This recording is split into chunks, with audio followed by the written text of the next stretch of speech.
Been a busy couple of weeks for everyone over here at Ballin' and Brawlin' HQ.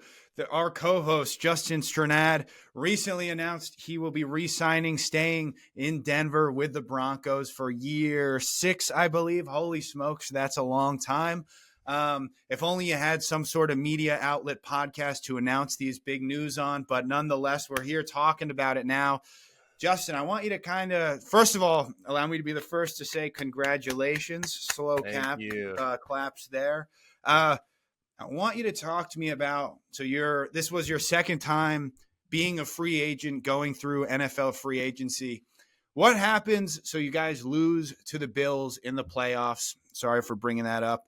And then when the game ends, when you walk off the field, what happens next? Like, are you still a member of the Denver Broncos, like, until free agency starts, or like those last couple months or first couple months of the offseason?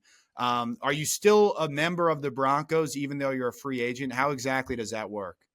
Yeah, so that's actually, it works in that way, in that you're still under contract with the team until the new league year begins, which is usually around like right when free agency starts, which was like a week ago.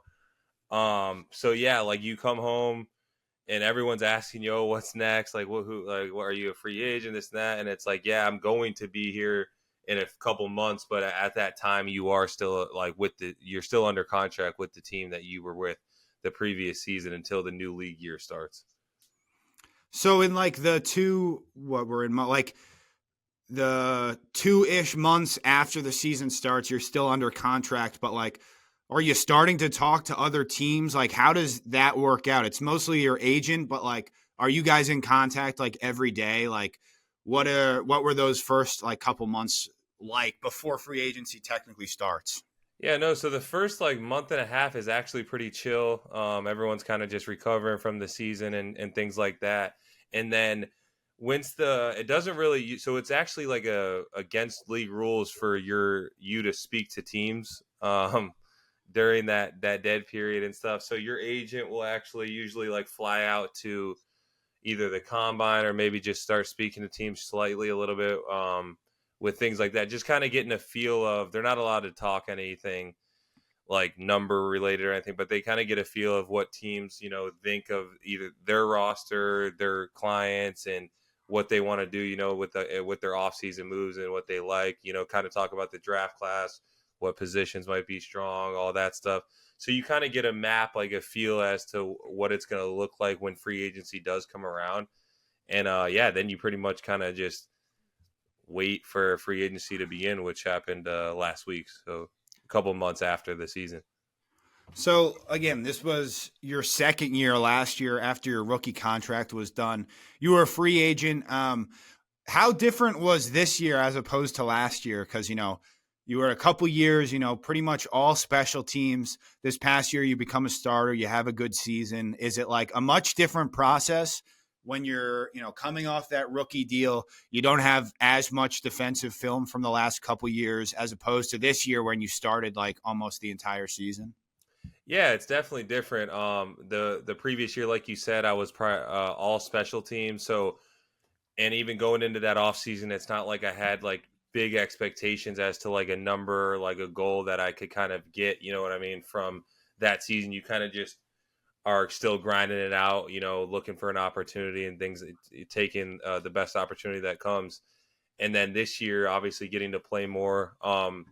There was obviously more opportunities and different scenarios to look at, in free agency. But like everyone's free agency decisions and things are different. Like for me, this year was a lot different than last year in that, yeah, there was interest from other teams and my agent was in the process of talking to those other teams. But the Broncos had called and made me an offer before free agency started.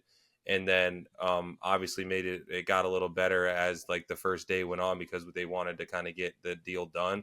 And so that's where it kind of free agency becomes a little stressful when you're trying to weigh the options of, do you want to sit there for a couple of days and try and field other offers, or do you kind of take the offer you have and not get greedy? You know what I mean? That's where the free agency aspect gets stressful, at least for a guy like me. I would assume if you're I don't know who was like Milton Williams, this D tackle for who the Patriots paid $24 million a year for, or something like that.